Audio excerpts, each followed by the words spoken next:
I found I Believe We'll Meet Again by Will Ryan of DAGames years ago.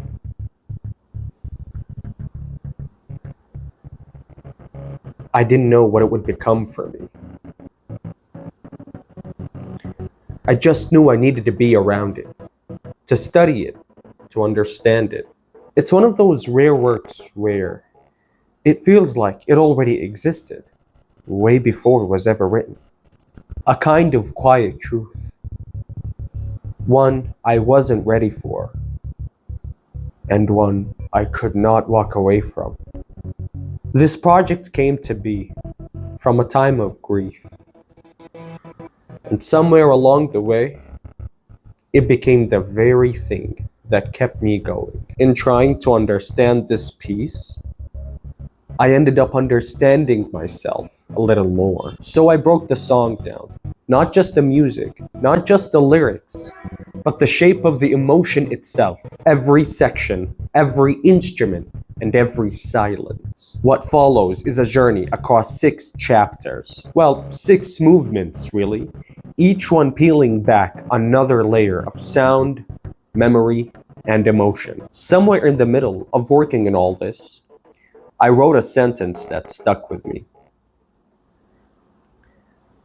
This is the breakdown that kept me whole.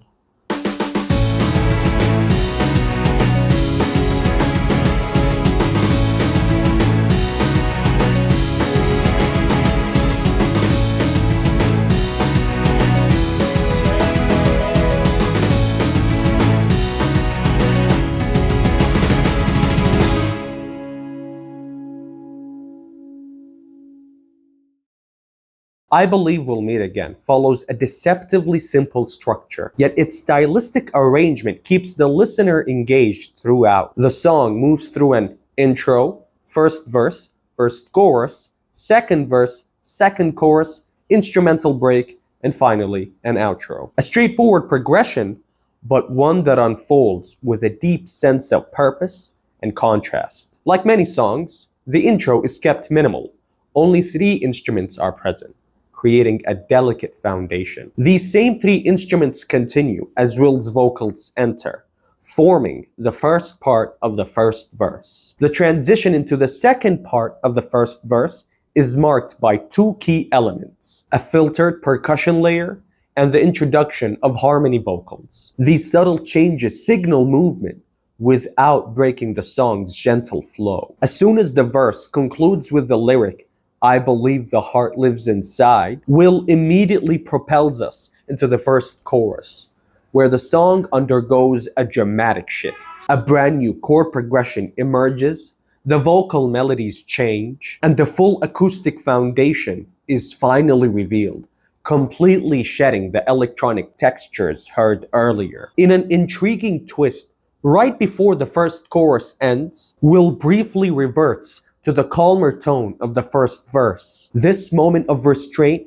allows the song to naturally transition into the second verse, with the instruments gently fading to guide the listener forward. The second verse is significantly shorter than the first, half its length. There is no division into 2 sections this time. Instead, a new vocal melody appears just before the second chorus. Beginning with the lyric, "Never collide," this shift builds tension, drawing the listener in while maintaining the song's dynamic contrast. Contrast is a defining feature of I Believe We'll Meet Again. The song ensures no section ever repeats in quite the same way. The second chorus, for example, introduces even more variation, reinforcing the idea that each part of the song carries its own distinct identity. This refusal to stagnate keeps the listener hooked, always anticipating what comes next. The song reaches its climax in the second chorus.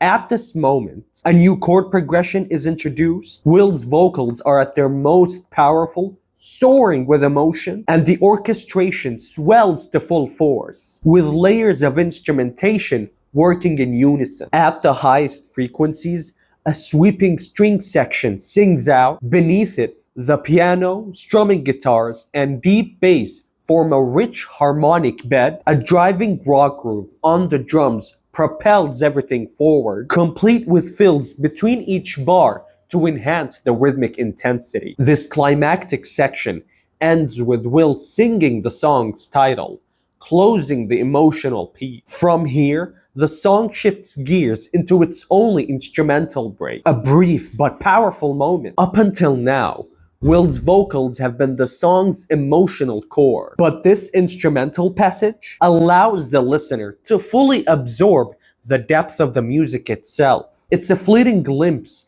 into the soul of the arrangement, offering something fresh while remaining deeply connected to everything that came before. The final section circles back to what was introduced in the first chorus. The same arpeggiated pattern re-emerges, but as expected, Will doesn't simply repeat himself. Instead, he introduces a new vocal melody, ensuring that even the song's farewell is distinct from what came before. As the vocals fade, the final moments take on an almost cinematic quality. It feels like a warrior, a soldier on a battlefield, giving a last message to a fallen comrade. The song's parting words seem to whisper, "I will never forget you. Sweet dreams, soldier. You've earned your medals of honor." The music fades and silence takes over. A masterpiece has come to an end.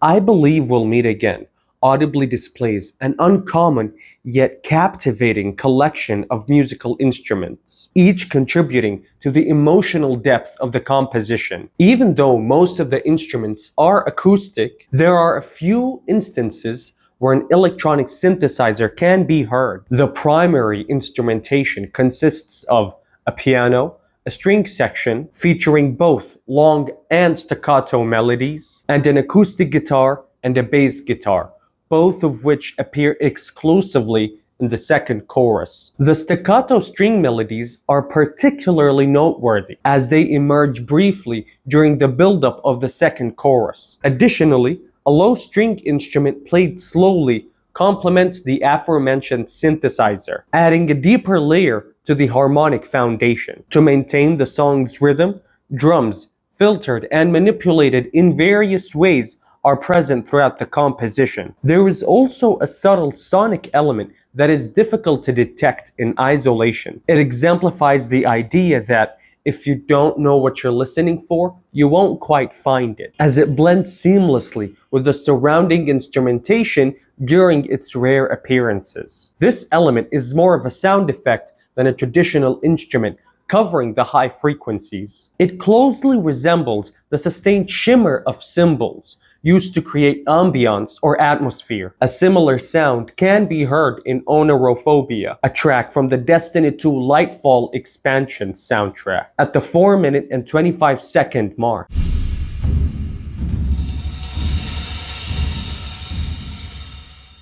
Once identified, its presence becomes unmistakable. Overtones can also be heard in the song's introduction. While it is uncertain whether the sound comes from a distinct musical instrument such as a choir, it is worth pointing out and demonstrating through what is commonly referred to as the others stem. This term comes from BandLab's AI-powered splitter, which categorizes extracted elements into distinct stems, those being vocals, drums, bass, guitar, piano, and an others category containing everything else. This is my first time using the premium version of BandLab Splitter, and I found it to be well worth it. While many AI-powered stem splitters exist, BandLab's remains one of the most effective options available. The song begins with a fade-in of two foundational instruments, the low strings and the synthesizer. Interestingly, their respective musical lines remain unchanged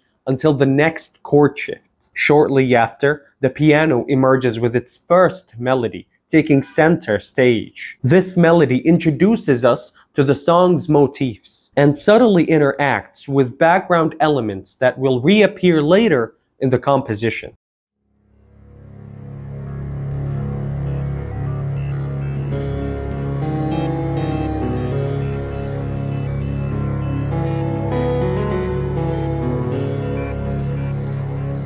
As the introduction unfolds, the aforementioned sound effect suddenly emerges, though its presence remains elusive unless actively sought out. Halfway through the section, the overtones become more discernible, adding another layer of depth to the atmosphere. Despite having only reached the beginning of the song, we have already encountered a wealth of sonic information. The transition into the first verse is unmistakable, as Will's evocative vocals enter with the foreboding lyric, "This is the end." Given that this is merely the introduction, this marks the only moment in the song where Will's vocals are entirely unaccompanied by harmonies. This distinction is crucial, as no instrumental changes occur until the second half of the verse. At that point, a vocal harmony layer is introduced alongside the first appearance of percussion. Interestingly, this percussion consists of filtered drums, which diverge from a conventional drum pattern. This filtering makes it difficult to determine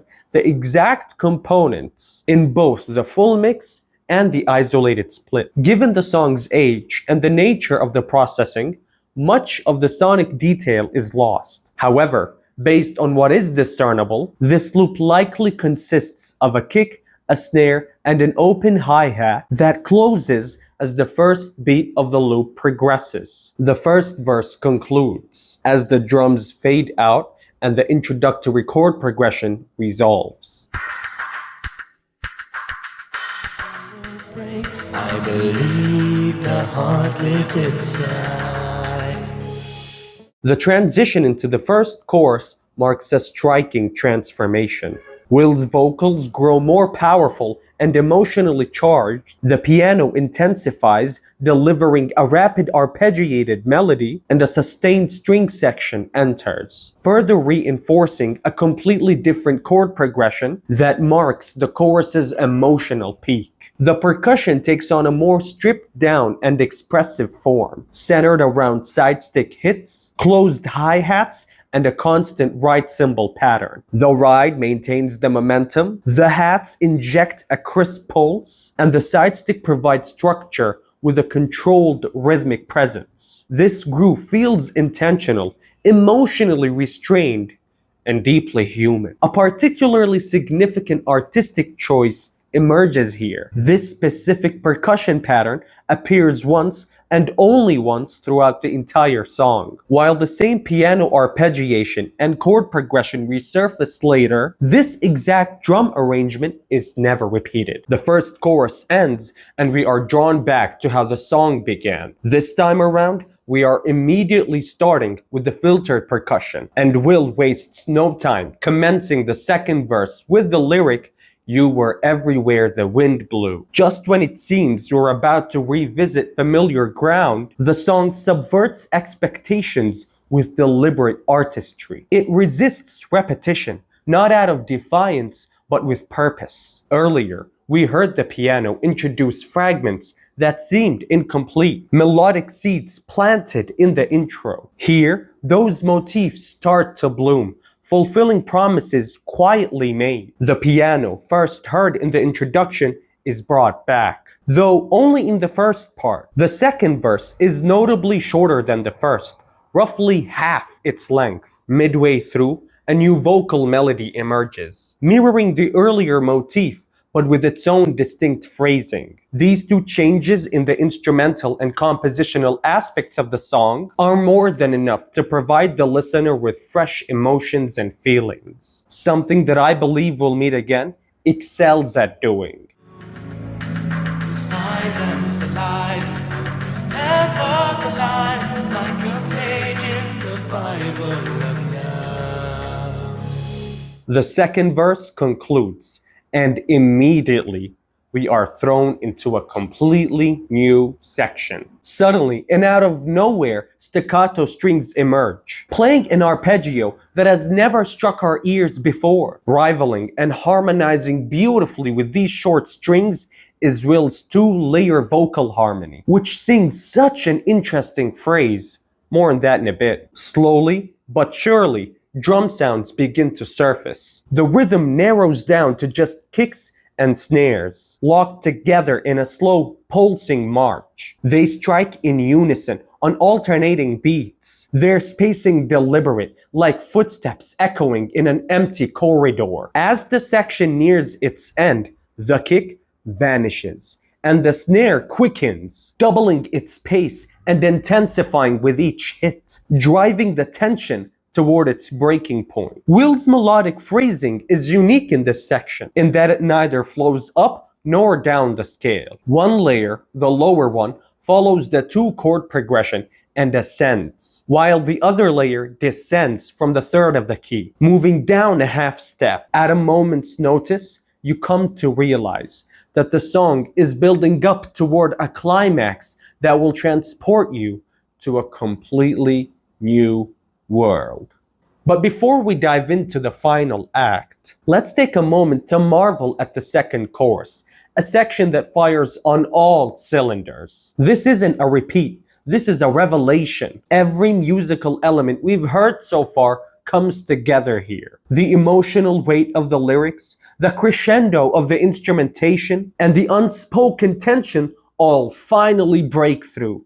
These 20 seconds are the emotional climax of the song, where everything we've built up to is released. It satisfies the slow-burning tension carried since the intro and leads us straight into the beginning of the end.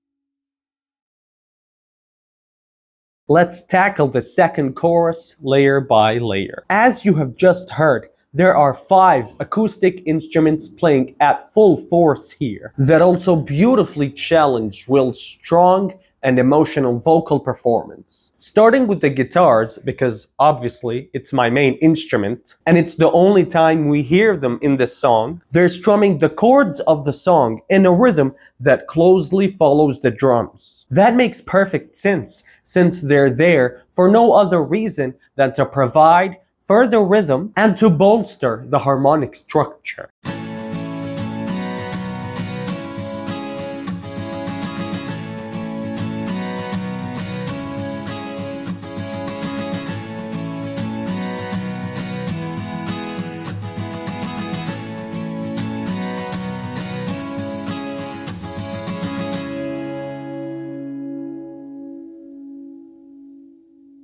Then there's the piano, which, if you have been paying attention to how I decided to style this video throughout, will sound very familiar to you on its own. If you don't already know, the piano is a percussive instrument, and not one that is from the string or lute family. The only reason I'm stating this is that alongside the guitars, it also beautifully follows the rhythm. But that does not mean that it doesn't have a melody of its own, because it does. And the way it goes up and down the scale is just magical. I truly do believe that if the song had a leitmotif, it would definitely be this melody. Just listen to this.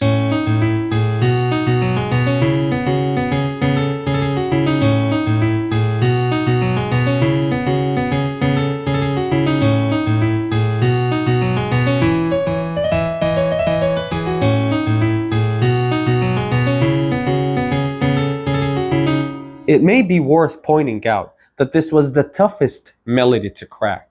It's fast and rhythmically pulsing, constantly evolving with a percussive bounce that makes it difficult to transcribe, but it's also incredibly rewarding. There's a sense of emotional urgency embedded in how it dances between the beats, never overpowering, but always pushing forward. It took me several attempts to accurately map the rhythm, as I kept getting drawn into its beauty and forgetting to analyze it. Then there's the string section, which is just playing the chords in their natural voicings. That means that the lowest note is the root note of the chord. Then, moving up higher in pitch, there is the major or minor third, then finally the perfect fifth. There are no chords used in the song in its entirety, other than the normal triads we hear in most musical arrangements.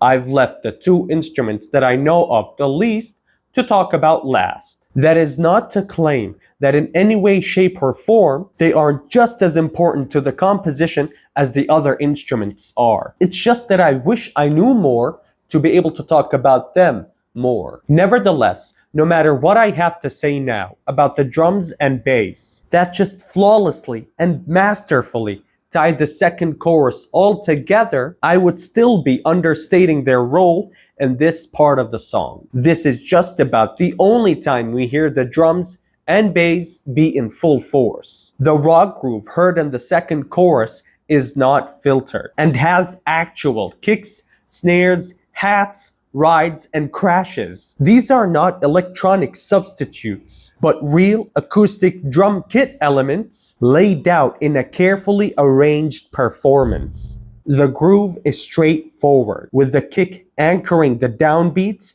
and a steady snare crack on the backbeats. The ride cymbal keeps a sparkling pulse overhead, while the hi-hats provide intricate subdivisions that elevate the momentum of the chorus. The toms offer supportive low-end movement, filling the gap that is in the last transition, while the occasional crash cymbal helps to shape the dynamic contour. The performance here is precise yet expressive, supporting the energy without ever becoming overpowering. As for the bass, we have come to note that the low sounds emitted throughout the song to be either from the synthesizer or the frequently aforementioned low-string instrument. This time around, there's a properly bassed rhythm being played on the bass. It follows the chord roots, with rhythmic variations and accents that breathe life into the pulse. The bass tightly locks with the drums, giving the second chorus its undeniable drive.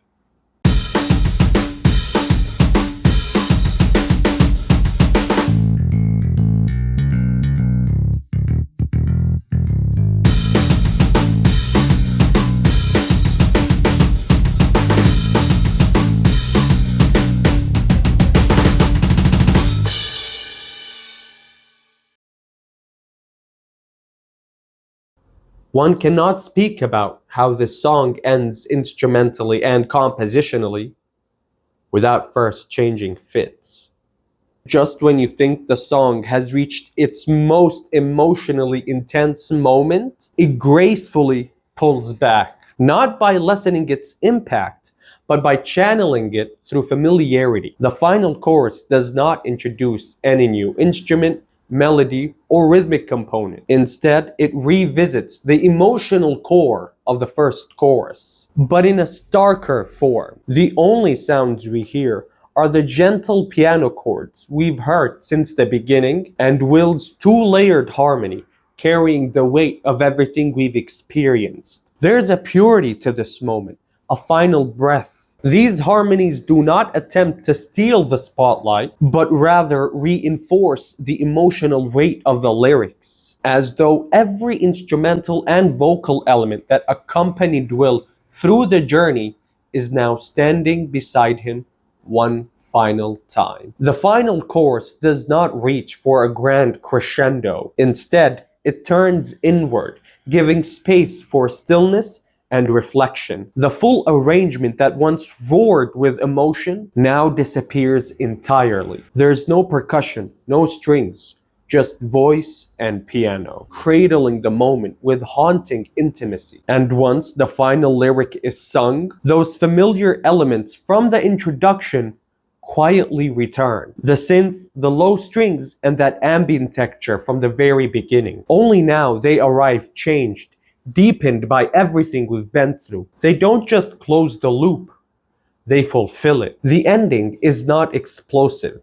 It's reflective. Nothing in the outro calls attention to itself, and yet everything contributes to the song's final message. A farewell, but not a disappearance. The sound doesn't stop abruptly. It dissolves, hinting at a presence that continues on, just beyond what we can hear. Putting everything that we've just gone over together in unison and harmony, what you end up getting is the full outro. It sounds so warm, so complete, so concluding. And what a line that is to end on. I will love you until the end. We've come full circle. We're not back at the beginning. We're at the conclusion, but it is the beginning. And Will knows it, and he lets it go. And so does the music. There is not a detail, a note, a letter that you can miss from this song. And every single beat, tick, and hit of it is filled with emotion to the brim. It's a masterstroke of composition.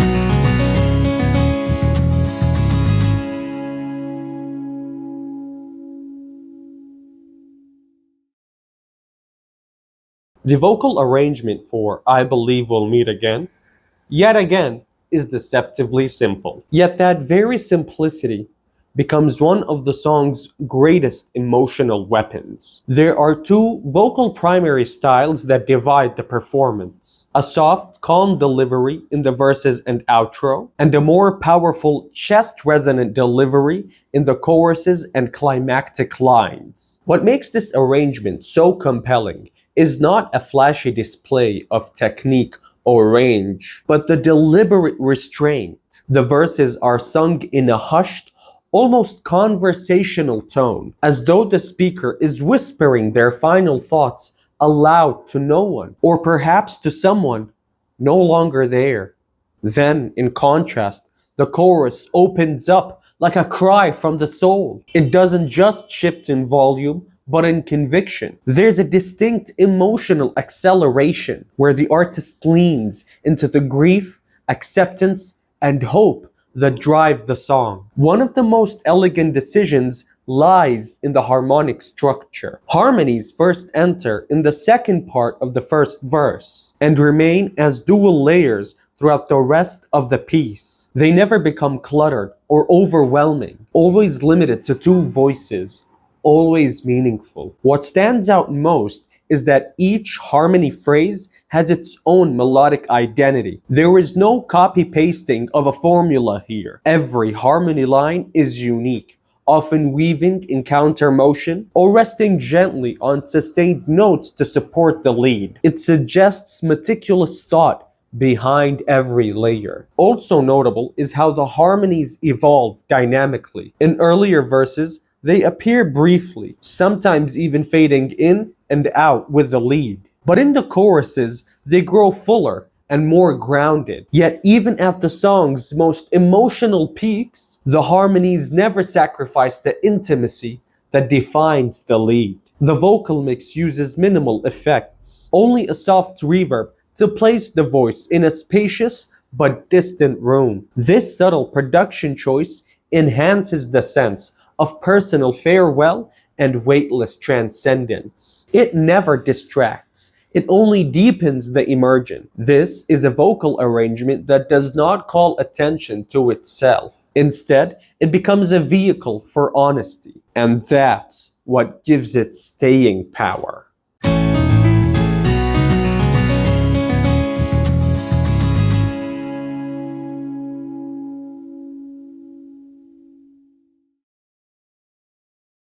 This opening is stark, not just as a lyrical entry point, but as a tonal foundation. This is the end. Could have been cliché, but it's grounded by the next line. I see the last of my light. That line evokes fading consciousness, a slipping grip on life. There's a deep surrender to it, as though the speaker is watching themselves fade in real time. And that choice to begin here establishes the piece as a farewell, spoken from the threshold between life and death. These lines shift the attention outward. The speaker is no longer focused on their own fading light, but on the impact left behind. The pride you would bring suggests a sense of legacy, of someone carrying on the speaker's strength or values. The final line, "I believe the heart lives inside," is beautifully ambiguous. Is it a reference to memory, to love, to spirit? It offers no concrete answer, which is precisely what makes it universal. Here, the song reaches into metaphysical space. Whether it's a reincarnation metaphor or a poetic belief in presence after death, the lines offer comfort. The speaker asserts, not just hopes, that the person they're addressing will live again, not somewhere far away, but by our sides. The intimacy of that placement reframes the afterlife, not as a distant concept, but as an ever-present, unseen companionship. Poetic and elemental, this pair of lines gives form to memory itself. The wind here becomes a metaphor for reach, the way a person's influence can travel invisibly, touch others, shape futures. Strengthen the hearts of the new sounds almost like a benediction, or a hope that the lessons of the lost will empower those who come after. It ties the personal to the generational. This is one of the most cinematic moments in the entire piece. The image of taking the hands of the angels suggests surrender, but it's not resignation. It's peace. The decision to fly implies elevation, transcendence, a soul being lifted rather than dragged away. It's farewell through release, the emotional core. This pair of lines is the thesis, if there were one. Love persists beyond life, and reunion is not just possible, but promised. The use of "I believe" keeps the tone personal and honest. It doesn't assert certainty, only hope, which makes it even more touching. These final lines are both a reflection and an echo. The language is simple, but the emotional weight is profound. There's a loop-like quality in how the song ends. "Until we meet again" quietly promises continuation, while "I will love you until the end" anchors it all in loyalty and permanence. It is a farewell, but it's also a vow.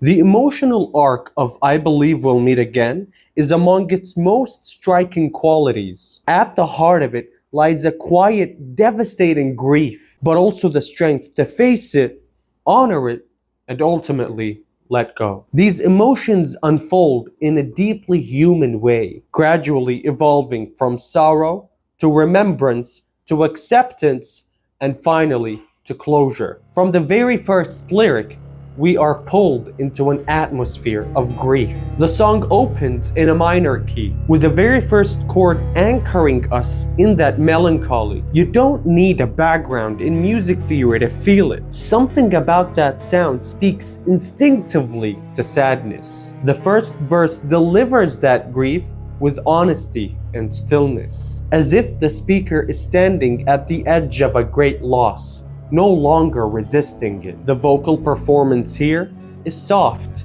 and calm, matching the weight of the lyric and the burden it carries. There's a sense of surrender, not to despair, but to truth, a complete agreement to face all that is dark within. Then the first chorus arrives, like a hopeful break. It shifts the cadence entirely. Suddenly, the song becomes more alive. The chord progression blossoms into something new, and so do the melodies. The lyrics offer the possibility that even though this loved one is gone, their presence endures. Harmonic intervals no longer emphasize the same minor tension. They open up, And Will's vocal delivery reflects that change, becoming more powerful and expressive. It's as if the grief is no longer just being felt, it's being carried forward into something bigger than itself. The second verse brings us back to the calmer tone of the first, but something has changed. Though the instrumental feels familiar, the harmonies underneath the vocals are no longer as somber. Subtle as it may be, this shift plays a huge role. It quietly suggests that something within the speaker has transformed. While the verse returns to the world of quiet remembrance, it's no longer defined by sadness alone. There's also grace now. The lyrics begin to speak of honoring the life that was rather than mourning what's lost. The second chorus carries even more weight than the first. It's where the song's title finally appears. In just 4 lines, it delivers the full arc. First, a final goodbye, then a letting go, then unexpectedly a moment of reassurance. It's unclear who that reassurance is meant for. The speaker, the departed, maybe both? That ambiguity makes the emotion feel even more real. Closure here isn't clean cut. It's messy, tender, layered. And yet, the outro does bring that closure. The speaker asks to be let go. That alone is enough to signal that the journey has reached its end. But the final lines that follow, I will never forget you. Sweet dreams, soldier. You've earned your medals of honor. These are pure catharsis. We're no longer in mourning. We're in memory. It's dignified. It's complete. The full emotional arc could be described as knowing of the parting, to honoring the parting, to completely accepting the parting with an open heart and rested soul. There are also musical threads that help bind this arc together. One is a piano motif that first appears in the intro and again at the start of the second verse. It's the exact same melody, but it serves 2 different emotional purposes depending on where it lands. In the beginning, it signals loss, but when it returns later, it brings reflection. It's subtle, easily overlooked, but it might be one of the most emotional anchors in the song. This recurring piano line ties the song's emotional journey together with incredible finesse. And for the one recreating all of this, the emotional arc does not end with the final note. It lingers. It reflects something very real. Something deeply personal. I miss my dad, he says. I'm lucky and surprised that I've made it this far without him. This project, as grand as it is in execution and scope, began as a way to grieve, to remember, and maybe, hopefully, to find peace. There's no grand thesis here, just raw honesty. That's what makes this song and this recreation so profoundly human.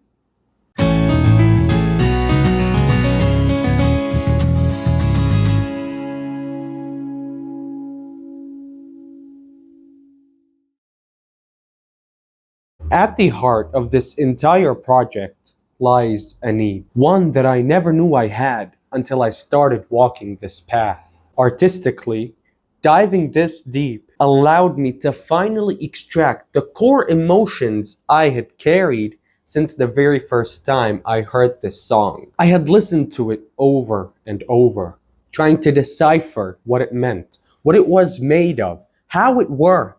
But there's only so much that listening alone can give. What I needed all along was to create, to live beside the song, to build something that kept it close. And emotionally, it became my outlet, not just for my grief, but for my love, for the endless ache of missing my father. I may never get over his death in the traditional sense, but what I have done is make art out of it. And that, I believe, is worth more than trying to bury it away. Maybe it's weakness. Maybe it's cowardice. Maybe I'm the only one in my family who hasn't moved on. But if staying behind a little longer is what I need to do to create something that might comfort someone else, someone who's feeling what I feel, someone whose loved one has passed, then I'll take that burden without shame. Looking back at this journey, I think the biggest turning point for me came from something technical, that is using lolol.ai to split the audio into stems. It sounds simple, maybe too technical to carry meaning, but it was the moment I heard the song unfold like never before. Suddenly, I wasn't just hearing the piano, I was seeing it. I was tracing the vocal harmonies with a clarity I hadn't reached before. I still have a lot of steps to go, but already this moment of rediscovery through sound reminded me why I even started. It reminded me that there's so much more beneath the surface waiting to be heard. And finally, maybe the most personal takeaway of all is I don't need to get over this. That's something I've been taught over the course of this journey, not just by the project, but by the long late night conversations I've had with Echo, the voice in my corner through it all, helping me shape this into something that could speak back to the world. If something changes your entire being, your soul, your essence, maybe forgetting isn't what you're supposed to do. Maybe living alongside that change, allowing it to fuel growth, is the higher path. So long as I can continue to live a full, progressing life, then there's nothing wrong with carrying my father's memory with me. It doesn't mean I'm broken, just means I'm honest. I don't think this project changed how I view art. I've always believed in its power. I've always known that real art demands time, effort, and sacrifice. That stories live in melodies, and that good songs can carry entire worlds within them. Nothing about this process was easy. But when was anything easy ever truly worthwhile? If there's anything I hope stays with you from all of this, it's this. First, art, especially music, takes so much more time and effort than most people ever realize. If something moves you, know that someone bled for it. Second, there is no one worth holding anger toward, no one worth hurting. We have so little time. Everything fades eventually. So let's cherish the small, quiet moments of good while they're still here. This breakdown may have started with me just trying to stay sane, but it's ended with something else entirely. If you've made it this far without skipping ahead, thank you for your time, for listening, for giving this work the chance to live again through your ears. This was my way of saying goodbye, and maybe of saying thank you to a father, to a teacher, and to the art that helped me through it all. I'll see you again.